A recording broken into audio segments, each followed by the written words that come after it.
Hi guys, and welcome to another unboxing and first impressions video. Not a review, just a hands-on first impressions video.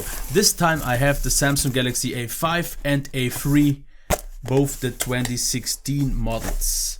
Let me actually open it up completely so we can see what we've got here. Because I was a big fan of the actual A5 2015, and that's why I'm quite interested to see in terms of specs the 2016 model seems to be quite a better one, and I'm really excited to see how much they did improve.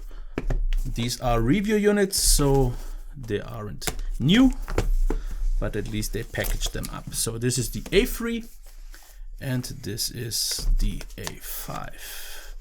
I will put up the specs on the screen later. Unfortunately, I got the A5 in white. I would have definitely preferred black, but that's okay. Oh, they actually used metal. I did not know that, because the old one was, glass. They used glass, and the old one used metal. And this feels like a lot more compact, and it also looks like it S6. Something I did not expect. Wait, is the A5 the same? Because oh yes, it is. So, wow. This is already a bonus in my book, because it looks and feels really, really nice, because I definitely did like the S6. So what do we have in the box? The typical stuff: headphones, charger, and a few booklets. So that's it for that. The same should be there in here, so not really too much to show off. So let's take a closer look here at the device itself. So on the right we have the power button. Let's try that. Yep, that's a nice size, nice position. Feels good. How about actually feels also quite good. It's also way more flush, if you can maybe see that. It's almost completely flush compared to what we saw on the S6. So definitely a bonus in my book. Feel great. Microphone, glass on the back. So first of all, I gotta say the A3 feels amazing. Really great size. I think it's a 4.7 inch screen. Yes, it is. Super AMOLED. So definitely something nice if you want nothing more compact. Here is the A5. Definitely very similar. The button placement, it's a little bit higher, is it? Yes. It's not by much, but it actually makes enough of a difference for me, almost to be a little bit too high, but it's okay. The power button though isn't quite as flush as on the A5 or on the A3. As you can see here, it feels a little bit more raised, but at least it sounds better than it did on the S6. Volume rocker here as well. Nice metallic look. So definitely overall nice. So let's boot them both up. So what I will do now, I will definitely, first of all, now get them set up, and then I will be back and talk a little bit more about it once I got to know them. So I will see you in a sec. Okay, so here we are back. I did set up the A5. Both are already updated. I did really set up the A3 yet. I did just a little bit of a quick test.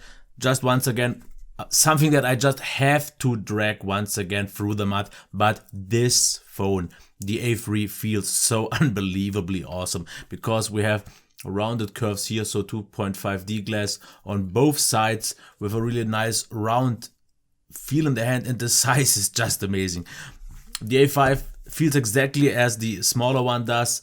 It's a little bit bigger, but it is so amazing what they achieved. It just feels so great in the hand. I just prefer the smaller one. The smaller one feels so amazing, but the bigger one, actually, let's compare it quickly with the Z3. As you can see here, it's a little bit less tall, a little bit narrower, and maybe even a little bit thinner. Can't say so much about that, but it feels great. I think the power button is placed a little bit nicer on the smaller one. As you can see here, it actually makes a difference, because I noticed I tip here all the time, but I will mostly turn it on anyways with the fingerprint reader, which the small one doesn't seem to have.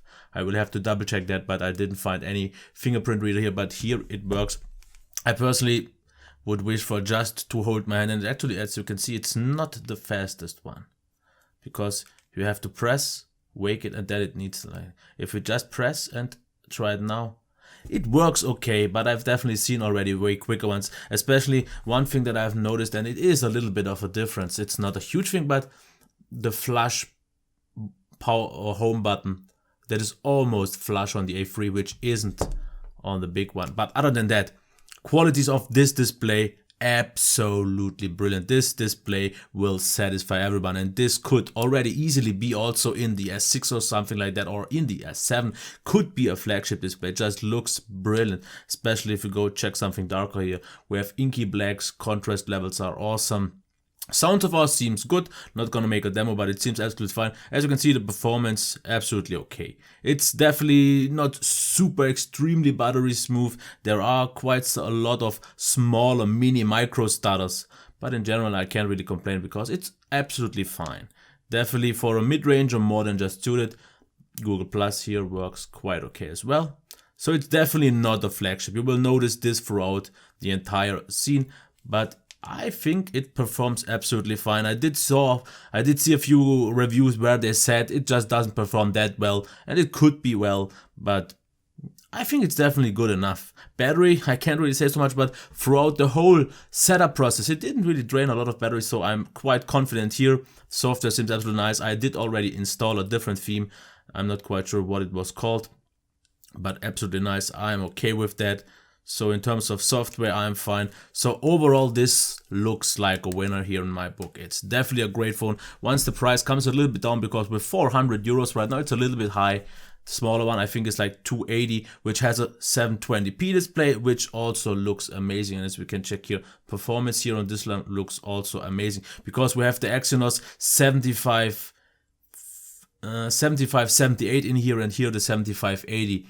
But here we only have the 720p display, but they seem to provide both a quite nice experience. So I'm definitely stoked for a full review of both of these, and you will see more soon. Review should be up. If you liked this hands-on and first impressions, it's just that, please give me a thumbs up if you want to see more content like this. Also, maybe if you want to see more unboxings, because I don't do this on every device, just on the ones that I'm really excited to see usually. Then leave me a like or maybe a comment as well, and I will see you soon. Okay, until next time, bye.